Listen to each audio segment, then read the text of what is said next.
pescaria maravilhosa. Mas nós vemos aqui o contexto, né? Um contexto de maravilha, um contexto, né, bem atual das nossas vidas. E eu peço que você tenha hoje um coração bem aberto para desfrutar da palavra do Senhor. Aparentemente, essa história ela é bem simples, mas existem muitas riquezas nela que nós precisamos extrair para nossa edificação em Cristo.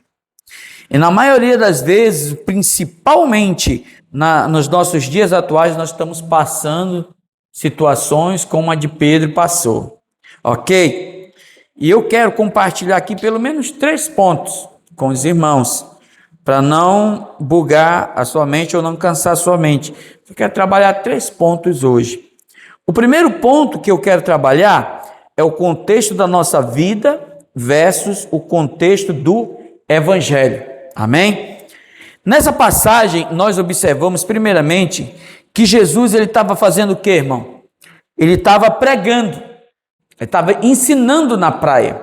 Amém? E o que aconteceu? A multidão começou a apertar ele, a oprimir ele.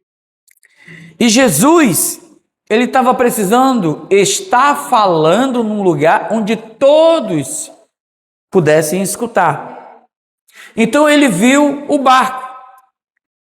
E o que ele fez? Ele se afastou da multidão, amém? Ele subiu no barco, pediu que o barco se afastasse da terra, amém? E de lá ele começou a pregar, ele começou a ensinar. Esse é o contexto do Evangelho, amém? Primeiro contexto, né? Então, nós vamos observar que Jesus ele estava sendo apertado. Nesse primeiro momento, nós vemos na prática o Evangelho. Precisa ser pregado, precisa ser anunciado, mas os cuidados dessa viga, elas sufocam a boa semente. Amém? Os cuidados dessa vida sufocam o que eu estou falando para você agora. O seu muito trabalho sufoca a semente que está sendo pregada sobre a sua vida. O seu muito estudar sufoca a semente que está sendo pregado essa noite. Ah, pastor, eu vou no culto, mas eu vou rapidinho, porque eu estou muito ocupado. As ocupações do mundo sufocam a boa semente. Amém? Se você parar com o irmão e perguntar na terça-feira o que foi pregado domingo, talvez ele não saiba. Por que ele não sabe? Porque ele não liberou um tempo, um momento, para que a palavra de Deus fosse consolidada no seu coração. Como, pastor, que isso pode ser feito? Vou dizer para você. O irmão Mateus pega a palavra, posta lá no YouTube. Não custa absolutamente nada você ir lá, clicar e ouvir de novo a palavra. Você vai estar consolidando o quê, irmãos? A palavra de Deus que foi ministrada. Você vai estar reforçando, porque segunda-feira tem compras, terça-feira tem contas para pagar, quarta-feira tem negócios para serem tratados, né? Agora, quarta-feira para quinta-feira já é Natal, não é isso? Correria, tem que comprar presente, tem que comprar roupa, tem que comprar isso, e compra de tudo e esquece do principal. Por que nós estamos comemorando Natal? Quem é o pivô dessa festa maravilhosa? Qual é a estrela principal desse evento? Amém? Compra-se bebida, compra-se comida, né? Compra-se presente, ornamenta-se a sala, a cozinha, compra-se a roupa nova. Amém, irmãos? Vocês estão comigo? Amém. Compra-se tudo isso e esquece de quem? Esquece de Jesus. Amém? Essas coisas, elas vão fazendo o que com a semente? Elas estão sufocando, diga comigo, elas estão roubando a palavra de Deus. É importante para o diabo manter o povo de Deus ocupado, sabia, irmão? O diabo ganha com isso. Quando o povo de Israel estava no Egito, preso lá, como escravo, o povo de Israel crescia e multiplicava, de maneira que eles se tornaram maiores do que o povo do Egito. E eles falaram, nós precisamos ocupar esse povo, porque se nós deixarmos eles pensarem, eles vão se levantar contra nós, eles vão nos dominar, porque eles são maiores do que nós. Então vamos mantê-lo o quê? Ocupado. Amém? Aí, o que acontecia? Eles estavam lá amassando barro, e quanto mais barro eles amassavam, mais palha eles colocavam para fazer betumes de barro. De maneira que o povo era grande, mas tinha mentalidade de escravo. Alguém pode abrir lá em Gálatas capítulo 4? Portanto, não é isso? Digo, pois, que durante o tempo em que o herdeiro é menor, e nada difere de escravo. Por quê? Posto que ele é senhor de todos, mas está sobre tutores e curadores, até o tempo pré-determinado pelo Pai, né? Porque ele não está pronto para reinar. Ele é uma criança, ele é um bebê infantil. O que o infantil quer? Uma ocupação. O que a criança quer? Uma ocupação. E os pais têm que dar ocupação, têm que dar alguma coisa. Mas a Bíblia fala assim, ele é herdeiro, mas ele é menor. Em nada difere de quê? De escravo. Percebe? É filho de Deus, é herdeiro, mas aos olhos de Deus é como um escravo. Por quê? Porque ele age como um escravo, ele pensa como um escravo. Ele não acorda o dia hoje e diz, eu vou tomar um café com a minha família. Porque a mentalidade dele é de escravo. Porque se eu não fizer isso, porque se eu não fizer aquilo, porque se eu não fizer aquilo outro, porque se eu não fizer, a semente da palavra de Deus vai embora. Ela é roubada. E nada difere de escravo, posto que ele é senhor de tudo. Foi assim lá no povo do Egito, no deserto. Amém? Até que um dia Deus arrancou aquele povo lá do deserto, levou eles atravessaram o Mar Vermelho, o egípcio foram atrás deles e morreram todos afogados. Mas aí a batalha permaneceu ainda na mente. Amém? Então nós já atravessamos o Mar Vermelho. Nós não estamos mais nas garras do rei do Egito. Nós fomos libertos. Amém? Amém? Agora a gente precisa mudar a nossa mente. Ter uma metanoia, uma mudança de mentalidade. Por que não muda a mente? Por causa da ausência da palavra. Vocês não estão comigo? Estão percebendo aí? Sem a palavra de Deus no seu coração, na sua mente, você não muda. Se você não tirar um momento para você ler a sua Bíblia, estudar, ouvir a palavra, você não vai mudar. Amém? Pegue lá a palavra que está lá, foi publicada, vá lá, leia. Chega no dia da célula, compartilhe com o irmão. Não sei falar, pastor. Eu nem sei. Por quê? Porque ele não leu. Ele não leu a palavra. Então ele não tem o que falar. Amém? Por quê? Porque o diabo está no meio da caminhada toda fazendo o quê, irmão? Roubando a semente. Todo o tempo roubando a semente. Roubando. E Jesus, ele estava sendo apertado pela multidão. E ele não tinha tempo a perder. Se eu falar aqui, poucas pessoas ouvirão. Eu preciso estar num lugar mais adequado para que eu possa pregar o evangelho. Amém, irmãos? Amém. É isso que nós observamos. No primeiro momento, nós precisamos entender que o evangelho precisa ser o quê? Anunciado. Precisa de um local adequado, né? E aonde é que o evangelho pode ser pregado? No local adequado. No caso da passagem lá, foi o barco. de Pedro, amém? Mas no nosso caso, é na nossa casa, na célula, é no discipulado, é no culto de domingo, que você vem e dá para o Senhor a oportunidade para Ele manifestar a fala dEle ao seu coração.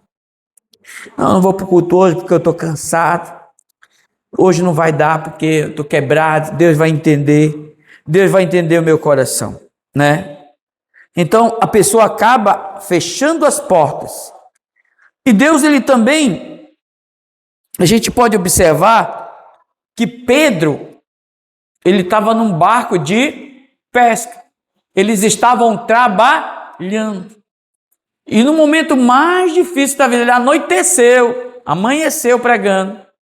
Amém? Melhor dizendo, ele amanheceu pescando. E Jesus falou, eu quero um momento da tua vida, tu está muito cansado. Me empresta o teu negócio. Eu quero usar o teu coração para você dar uma boa semente. Eu quero usar o teu barco. O teu barco pode ser a tua família. Sabia que tem irmãos que não deixam a esposa participar de oração? Não deixam a esposa participar de célula? Não deixam os filhos participarem de célula? Sabia que tem irmã que não gosta de que o marido só vai se eu for? E não é esse o princípio, irmão. Você está ofertando algo que é seu para Deus. Quem oferta marido ou mulher para Deus dificilmente tem problema no casamento. Dificilmente tem. Porque quando você dá para Deus, Deus cuida, Deus zela. Amém? Se você entrega seu filho para Deus, como Ana fez, dificilmente Ana teve problema. Ana teve um filho que virou um profeta, que virou um juiz, que virou um sacerdote. Tudo por quê? Porque ela deu o único filho dela. Algo de mais precioso. E o que nós damos para Deus no domingo aqui, irmão? Nós damos porque domingo é o primeiro, né? Domingo é o primeiro. Se você dá o seu domingo para Deus, você consagra todo o resto da semana.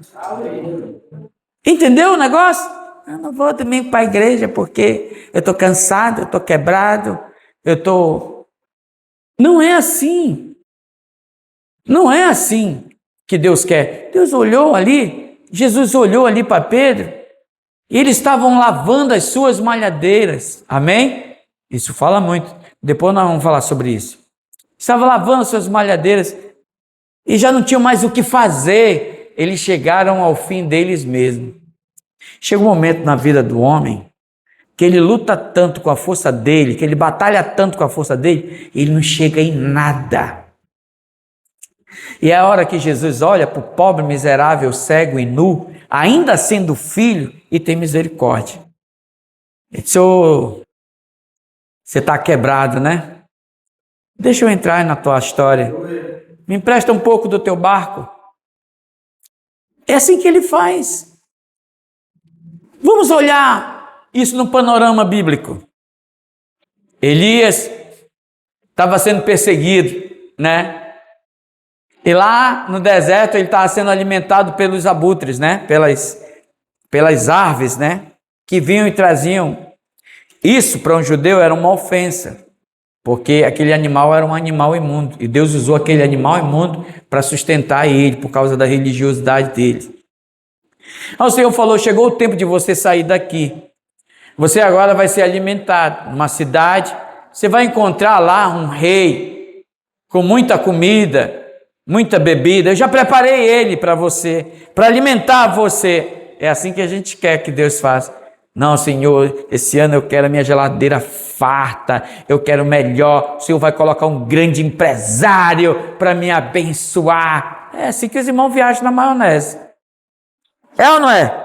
É assim. Então o banco vai me sortear e tal. E o Senhor falou, não, preparei uma viúva. Sabe, irmão, viúva naquele tempo era um sinônimo de desgraça total. E Deus estava dizendo assim, imagina Deus dizendo assim, Elias, eu vou te abençoar. E eu vou te abençoar e vai ser uma viúva que vai te abençoar. Sabe o que aconteceu? Ele foi lá, a viúva estava lá, e ele perguntou para a viúva e disse, o que tem para comer?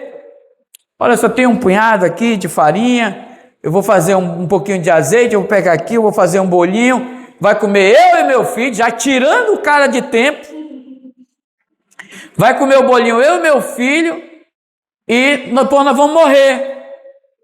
Aí o profeta levantou a mão. Peraí, eu tenho algo para te falar. Eu estava lá no deserto e Deus me falou que você vai me alimentar. Faça esse bolinho para mim. Prepara para mim.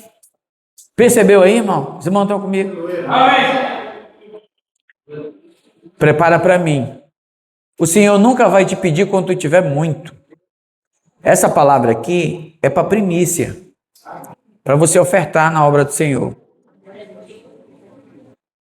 Prepara primeiro para mim. E aquela mulher foi lá, preparou o bolo e deu para o profeta. Você sabe uma coisa angustiante? É você estar morrendo de fome e ver o outro comendo, né? Só de falar chega a dar um nó aqui na garganta.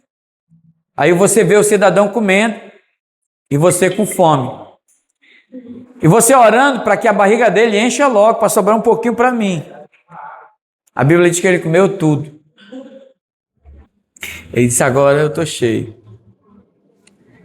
Pega lá o azeite, pega lá a botija e pega lá a farinha que eu vou orar agora. E a Bíblia diz que ele começou a orar. Aí, cadê as vasilhas? Pega todas as vasilhas. Ela pegou as vasilhas, encheu tudo. Já acabou? Não. Vai emprestar dos teus vizinhos. Vai lá. Olha para cá. Preste atenção. Quem limita a bênção não é Deus. Quem limita a bênção é você. Você está entendendo? Diga assim, Deus não limita a bênção. Quem limita a bênção somos nós. Quando ela trouxe todas as vasilhas, que acabaram todas as vasilhas foram cheias, e o azeite e a farinha transbordou, já acabou as vasilhas? Já. Então cessou o azeite, cessou a farinha. Quem foi que cessou? Quem foi que cessou, irmão? A bênção? Hã?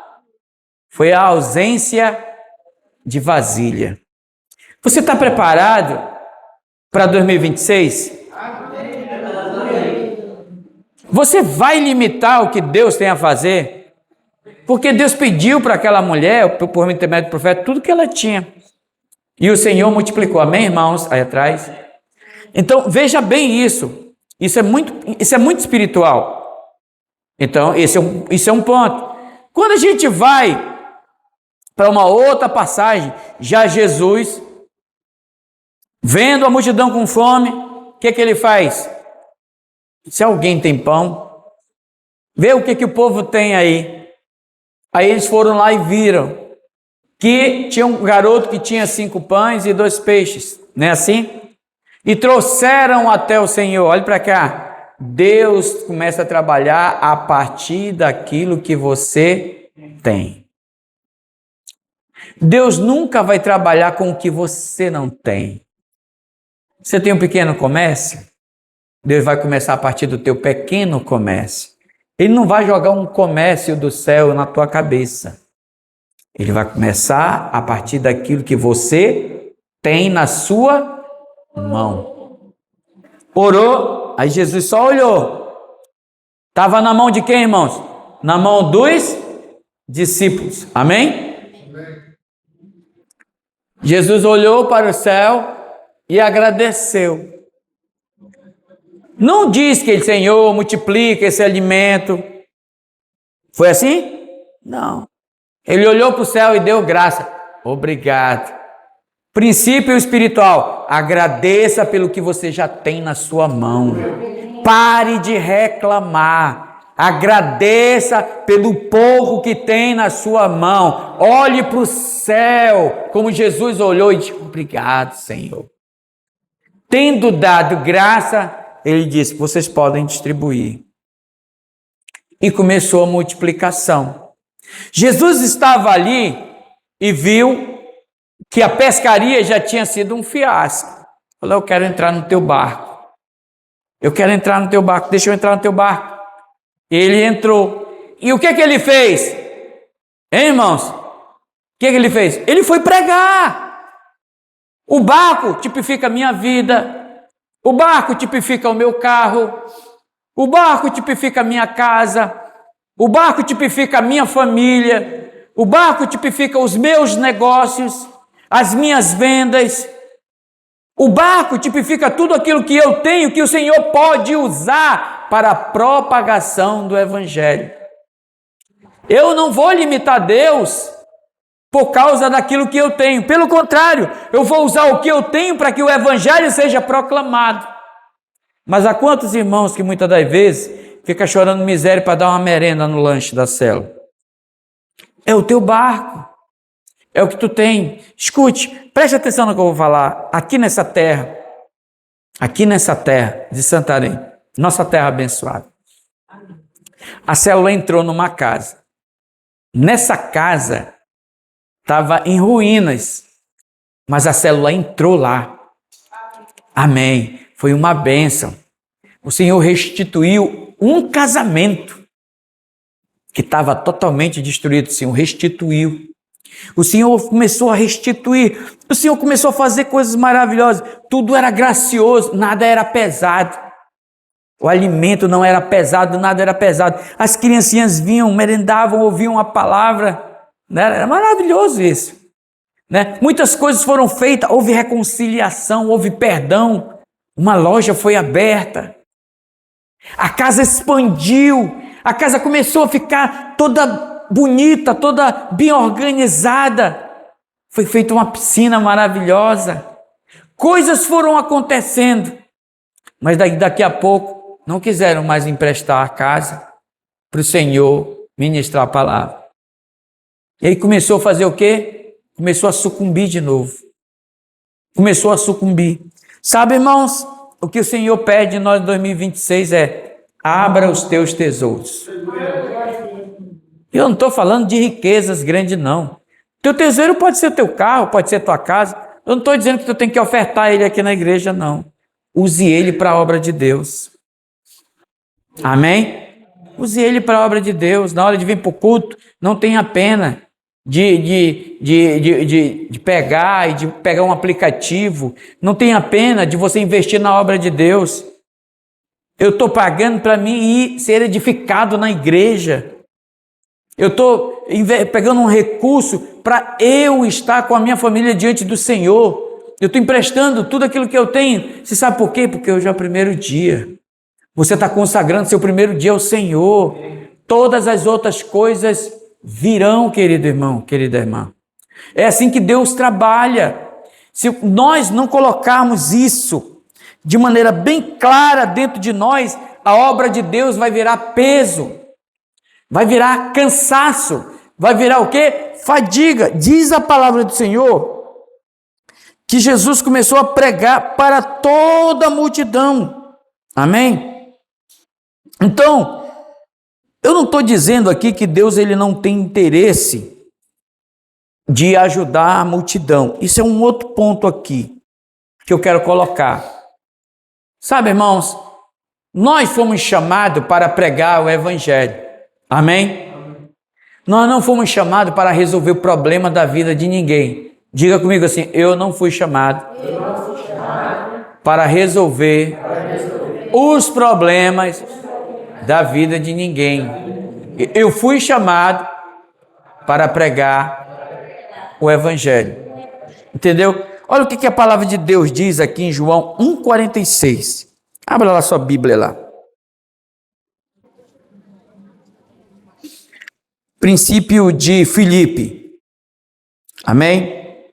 Perguntou Natanael: de Nazaré pode ser alguma coisa boa? Respondeu-lhe Filipe: vem e vê. Quando perguntaram para Filipe se podia sair alguma coisa boa de Nazaré, Filipe ele não entrou em discussão, em nenhum tipo de explicação. Ele só disse assim: vem e vê. Um pastor, um líder, ou até mesmo dentro do casamento, que entra na demanda da explicação, ele só terá mais problema para si mesmo. O princípio de Filipe deve ser lembrado nos nossos discipulados, pregações e ensino. Você está com problemas? Conheça alguém que pode resolver. Vem ver. Você sabe quando a nossa vida fica cansada? Quando você quer resolver o problema dos outros. Você sabe quando um pastor tem uma vida cansada? Quando ele quer resolver o problema da vida dos outros.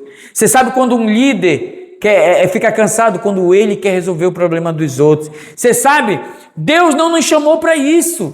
Deus nos chamou para mostrar Cristo na nossa pregação. O seu aconselhamento, ele é cristocêntrico? Ele tem Cristo no centro? O seu aconselhamento de vida, ele tem Cristo no centro? Pedro, ele era um grande pescador, amém, irmãos? Ele era um grande pescador. E Jesus queria entrar na história dele. Queria entrar. Olha para cá. Que seu falar, que seus conselhos, que suas pregações sejam apontando sempre para Cristo. Não pode ser para homem. Amém? Segundo ponto que eu quero falar. Dê a Deus o que é de Deus. Diga comigo, dê a Deus o que é de Deus. Diz assim, esse tópico tem por título, dê a Deus o que é de Deus. Geralmente isso é aplicado a respeito de finança, mas eu quero abordar em outros aspectos também. Naquele dia de pescaria, Pedro era proprietário de várias embarcações. O que se especula é que ele estava com uma dívida muito grande. Esse era o verdadeiro motivo de ele amanhecer pescando, pois o mesmo precisava pagar os seus credores, seus impostos e outras cositas, né? Jesus então chegou com ele no pior momento da vida dele, pediu que ele emprestasse o barco para pregar o evangelho. E eles já estavam lavando as redes. Eles tinham já se dado por derrotado. No pior momento daquela empresa, Jesus pediu ela emprestada por alguns momentos. Qual foi a grande surpresa? Que aquele empresário por nome Pedro teve em seu negócio, né? Jesus deu a ordem para ele lançar sua rede na parte mais funda, pois Jesus sabia que onde estavam os peixes. De fato, a pesca foi maravilhosa. Todos os barcos foram cheios. Quando Deus te der uma ordem para você ofertar na igreja, dê. Amém? Dê. Sabe, irmãos, eu vou falar algo para vocês. Eu já vi muito disso acontecer. Deus ministra no coração da pessoa o que é para ele dar. Só que ele é mesquinho. Ele vai procurar conselho com outras pessoas que não receberam o falar de Deus, que não receberam o toque do Espírito Santo em seu coração, e aí ele vai com um irmão que é carnal. Não, mas o que você vai fazer um negócio desse? Né? Não, porque eu tinha sentido. Não, mano, não faça isso. Você está pedindo conselho com gente que não teme, com gente que não tem temor a Deus, sabe? Semana passada nós falamos disso aqui. A gente precisa escolher melhor quem são nossos amigos. Daniel, na semana passada nós falamos que no momento em que a cabeça dele estava indo para o prato, não só dele, como de todos os magos, ele procurou amigos de verdade, que tinham o mesmo sentimento.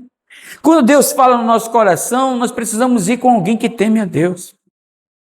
Nós precisamos ir pedir um conselho, se for o caso, com alguém que teme a Deus.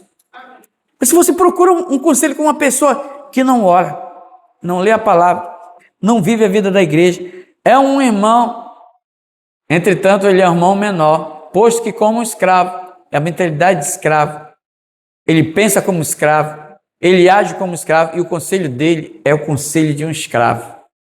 Tu nunca, desculpa a palavra você nunca vai crescer na vida com aconselhamento de gente mesquinha.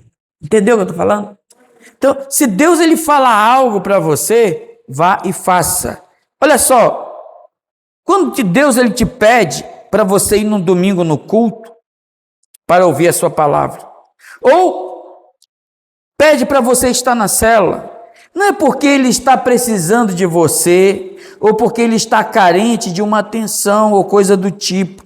Na verdade, Deus está tendo misericórdia de você, para você dar um pouco do seu tempo para que Ele possa operar um grande milagre na vida dos teus negócios, famílias e casamentos.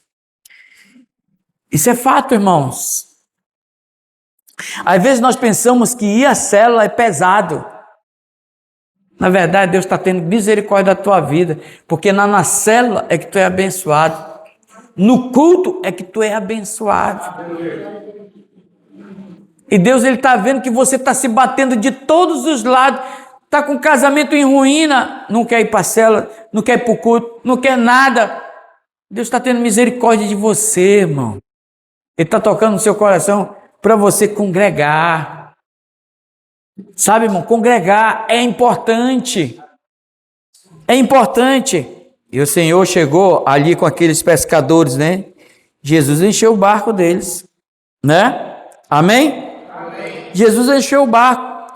Ele também quer encher todas as áreas da tua vida com provisão. Infelizmente, muitos irmãos são mesquinhos, miseráveis, e sempre acham que a igreja quer se beneficiar dele. Na verdade, Deus está dando a chance para que você deixe ele entrar no seu barco. Pregue o evangelho para poder encher a tua casa de provisão. Esse é o segundo ponto. Não. Meu carro, não. Minha casa, não. Minha oferta, não. Eu tenho uma... irmãos, eu tenho tanto milagre para falar. Eu não vou falar dos outros, não. Vou falar de mim. Eu tive testemunhos de dízimos que tinha entre o meu dízimo e a minha botija de gás para dar.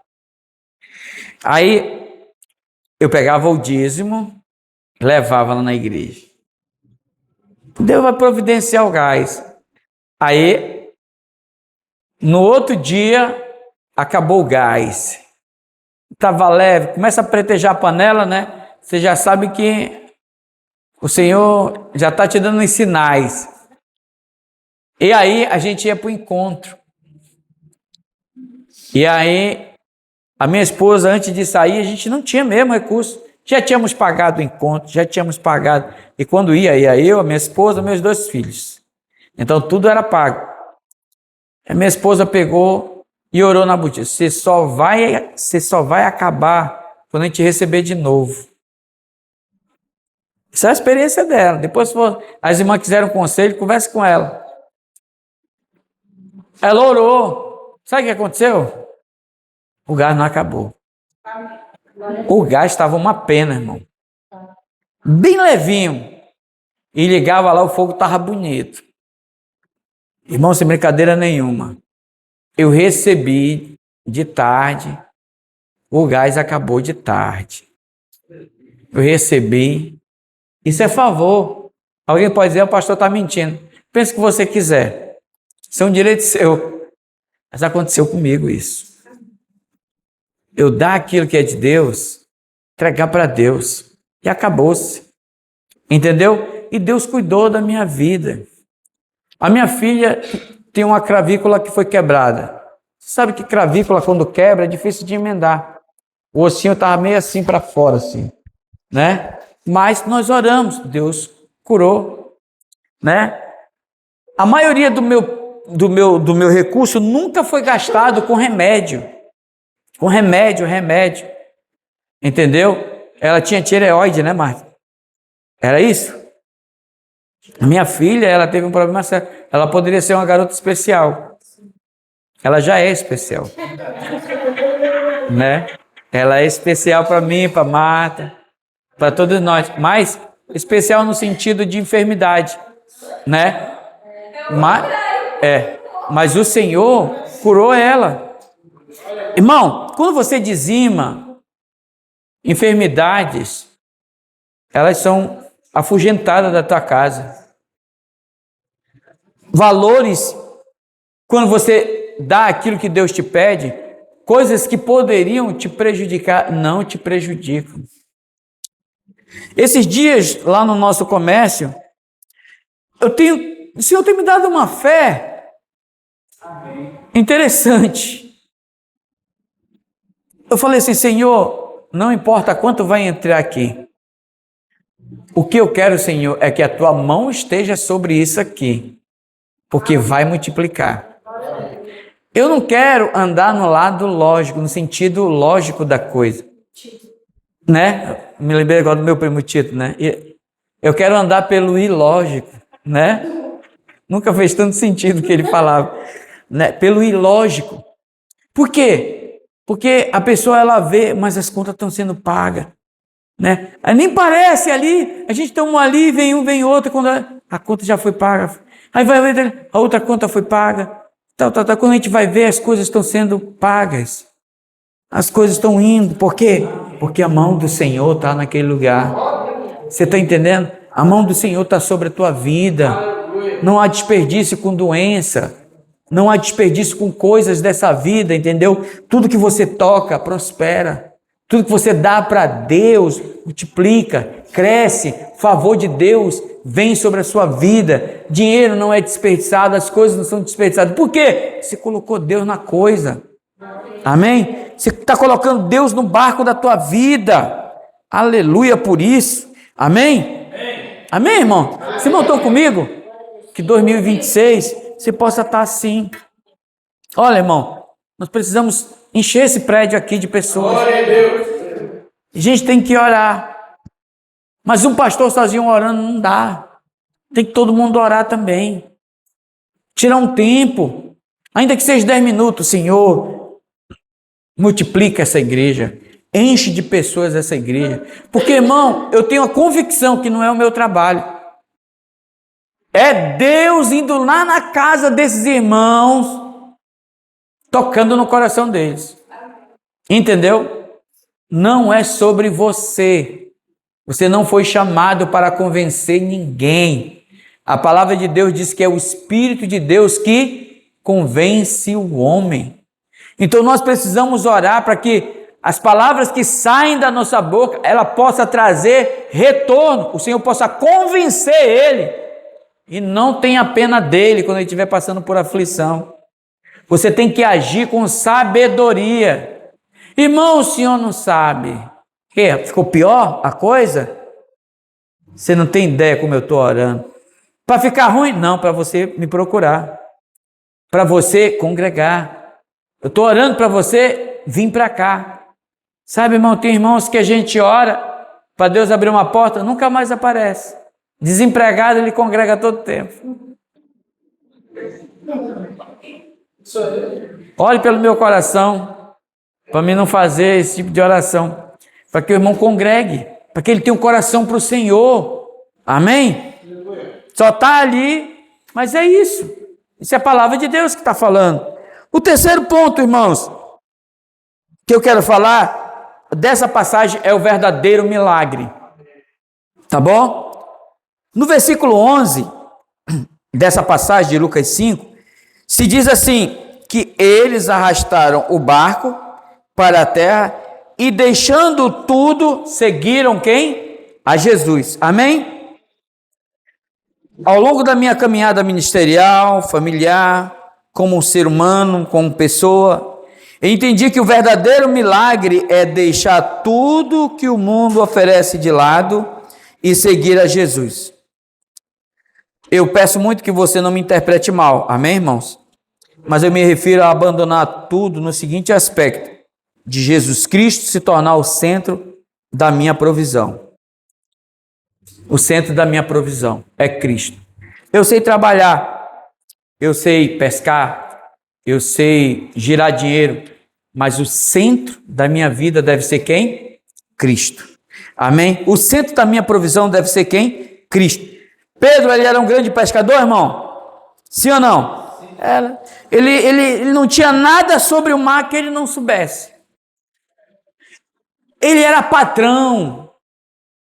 Ele tinha várias embarcações. Ele sabia tudo de pesca.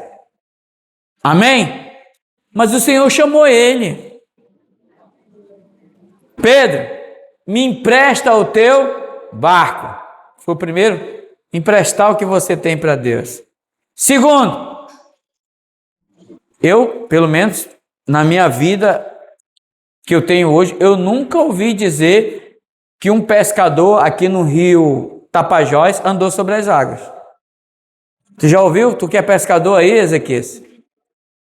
E pastor, eu já vi, o cara, ele era um pescador, pastor, tão bom que ele andava sobre as águas. Já ouviu alguma coisa do tipo? Né? Né? Pastor, ele era um pescador tão bom, que ele pescou um peixe no rio e tirou uma moeda para pagar as dívidas dele. Hã? Não é assim? Você já ouviu alguém dizer isso? Nenhum outro pescador fez isso. Ou passar a noite todinha pescando no raso por ali, porque é ali que os peixes descansam. Senhor, não, você faz ao largo, vai mais lá fora. Lá onde você acha que ninguém vai passar, é lá que eu vou mandar. Ele fez uma pesca maravilhosa. As maiores experiências de Pedro, de pescador, não foi ele sozinho no seu braço. As maiores experiências foi quando ele colocou Cristo no centro. As maiores experiências que você vai ter no seu comércio, na tua loja, é quando você colocar Cristo. Porque até agora, tudo que você faz com entendimento de homem. Mas quando você colocar Cristo no teu negócio, no teu barco, você vai ver milagres acontecer. Me lembrei daquele louvor da Sheila Cavalhais. Milagres acontecem em minha vida, né? Por isso é que eu não paro de cantar. Então, milagres, eles vão acontecer. Pedro, ele teve a convicção de que ele era um pescador furreca. Então, o que ele fez? A partir dali, ele passou a ter experiências maravilhosas de pescaria. E no final, ele se tornou o quê? Um pescador de almas. Ele abandonou a profissão dele e se dedicou ao ofício. Sem ganhar salário, sem ganhar nada. Agora, de primeiro ele trabalhava para ganhar a vida, né? Agora ele ganha a vida para ser alimentado. A vida é quem? É Cristo. Ele colocou Cristo. A sogra dele morreu. Se ele fosse só um pescador, ele tinha feito o enterro dela no outro dia. Mas a sogra dele morreu. Se eu vou orar. Eu vou orar, essa mulher vai ressuscitar. Ela ressuscitou. Se ele fosse somente um pescador, ele ia andar do lado daquele cara lá, que estava pedindo esmola, lá no templo Formosa. Me dá uma esmola, toma aí uma moeda que eu consegui. Mas ele falou, eu não tenho nada, eu não tenho ouro. Tem alguma coisa, João? Não tenho. Tudo que nós temos, nós te damos. Em nome de Jesus, levanta e anda. Ele não teria experimentado isso. Diz a palavra de Deus, os contos, que quando eles andavam, a sombra dele curava as pessoas. Amém? Mas essa experiência, ele foi fazendo o quê? Ele foi entregando tudo aquilo que ele era e Jesus foi transformando em tudo aquele que o Senhor é. Maiores milagres vocês farão em meu nome. Amém? Paulo ele era o quê, irmãos? Paulo era uma enciclopédia, né? Ele era um cara muito completo. Ele era um cidadão que falava vários idiomas, ele era um poliglota. Cara erudito, muito inteligente. Ele também era armador de tendas, né? Mas ele seguiu o Senhor. O Senhor falou, ainda vou mostrar para ele que importa muito sofrer pelo meu nome. Esse foi o verdadeiro milagre. E Paulo, de fato, aquelas, como é que a gente chama? Aquelas primazias que ele tinha lá fora, ele perdeu tudo. E colocou tudo como se fosse nada diante de Deus. Foi perseguido, com alegria para suas perseguições, muitos açoites, mas ele se tornou um grande implantador de igreja. Morreu numa forca, né? Ou decapitado, ninguém sabe ao certo, mas tudo indica que foi uma forca ou decapitado, né? E ele ganhou o verdadeiro milagre. Olha para cá, preste atenção no que eu vou lhe falar. Deus, ele quer entrar no teu negócio. Não tenha medo de colocar o Senhor dentro do teu negócio. Porque a moeda do reino, ela trabalha diferente da moeda desse mundo. A moeda do reino, olha para cá, preste atenção. A moeda do reino sustentava o povo de Israel lá no deserto. Não tinha padaria, Deus mandava o maná do céu. Não tinha açougue, o Senhor mandava as codornizes todo dia para eles. A água era amarga, o Senhor adoçava a água. Quando o lago acabava, o Senhor fazia a água sair da rocha. A roupa deles não apodreceu por 40 anos. Elas estavam intactas, novas. Olha para cá, preste atenção. Quando nós estamos diante de Deus, até mais bonito nós ficamos. Você sabia disso? Você sabia que tem gente que tem 50 anos e não parece que tem 50 anos? Sabe por quê? Porque serve a Deus. Olha para cá, preste atenção. Deus, ele zela pelo que é seu. Glória a Deus. Deus, ele zela pelos seus. E a gente precisa entender esse lado. Sua saúde vai estar intacta. Chegar o dia de você morrer, você vai morrer. Tenha certeza disso. Você vai ser tomado pelo Senhor. Amém? Mas o que fazia um homem de 80 anos subir uma montanha? Diga comigo, a unção de Deus. Amém? Moisés subia aquela montanha com 80 anos. Hoje, o pessoal fazia o legendário com 20 anos, estão morrendo para subir uma montanhazinha. Então, preste atenção, a unção de Deus, ela nos capacita. A unção de Deus, ela habita em nós. Se você entender que Cristo deve ser o centro da tua vida, aleluia, 2026 é só multiplicação. 2026 é só o Senhor. Não é só o nosso comércio que tem que transbordar, não. A obra do Senhor tem que transbordar também. Não é só dinheiro que tem que transbordar na tua carteira, não. A obra de Deus tem que transbordar também. Não é só o teu casamento que tem que estar indo bem, não. A noiva do Senhor também precisa estar indo bem. Amém? Seus filhos precisam estar envolvidos na obra. Você precisa estar envolvido na obra. Você tem que ter coração para apresentar sua família diante do Senhor. Aleluia por isso. Amém, irmãos? Isso é a obra de Deus. Isso é o favor de Deus. Então, eu quero aqui que você possa colocar o Senhor na frente da sua vida. Conclusão. Qual é a conclusão? Pedro, ele era um grande empresário, se tornou um grande apóstolo, foi um grande armador de tenda, né? Mas se tornou um grande apóstolo, abrindo muitas igrejas, né? Ele teve um chamado poderoso. Ele ouviu e seguiu.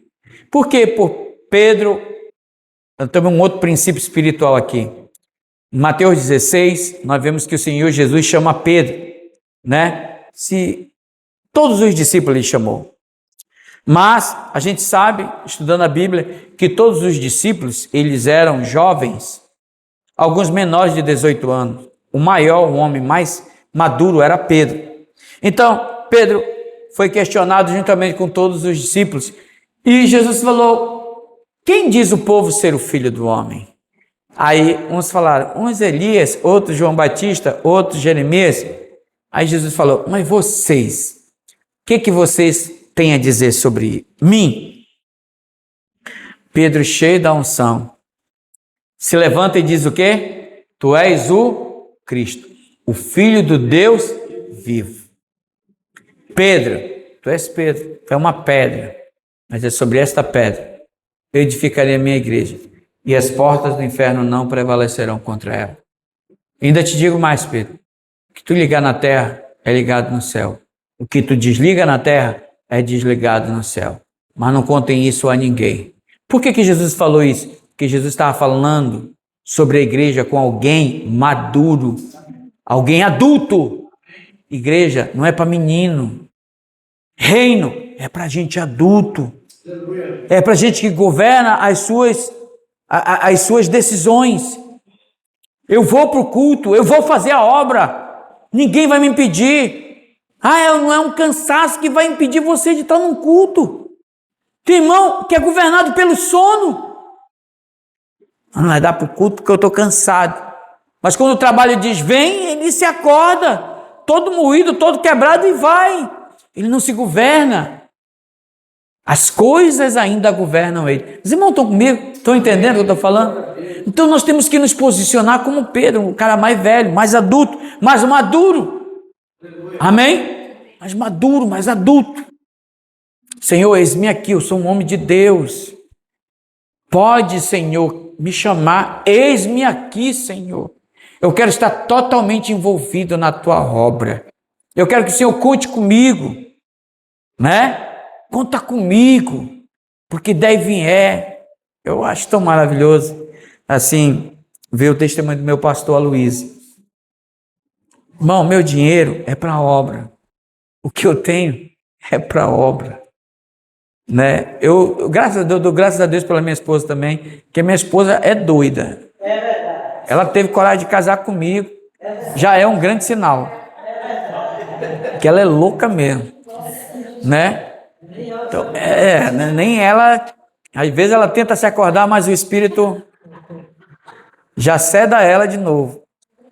Irmãos, olha só, interessante isso. Quando eu disse assim, nós precisamos vender a nossa casa para a gente comprar o prédio da igreja. Ela não pensou 2 vezes. Vamos fazer. Uma outra mulher dizia, tu tá doido? Deus que me livre. Percebeu aí a coisa? Só gente madura toma esse tipo de decisão. Amém? Só gente madura. Então nós precisamos ter atitudes maduras a respeito da obra de Deus. É claro que eu não estou dizendo que você tem que vender sua casa para a igreja. Não estou dizendo disso. Eu estou te falando que quando Deus precisar, Ele pode contar com o teu barco. Amém. Quando você estiver cansado, quase falido, você terá a coragem de entregar o teu barco para Ele pregar o Evangelho, afastar um pouco da areia. Quando tiver só um bolo para você comer, você terá a coragem de dar para o profeta? Quando tiver uma multidão para alimentar, você terá coragem de dar os seus 5 pães e 2 peixes para o Senhor operar o milagre? Que essas palavras elas fiquem encravadas no seu coração. E que Deus ele possa te dar discernimento dessas coisas. Ele possa falar diretamente ao teu coração sobre todas essas coisas. Sabe por quê? Porque tudo que eu falei fala de multiplicação. 2026 é o ano da multiplicação. Mas tudo começa com algo que já está na sua mão. Fique de pé nessa noite. Nós vamos orar para que o Senhor venha nos encorajar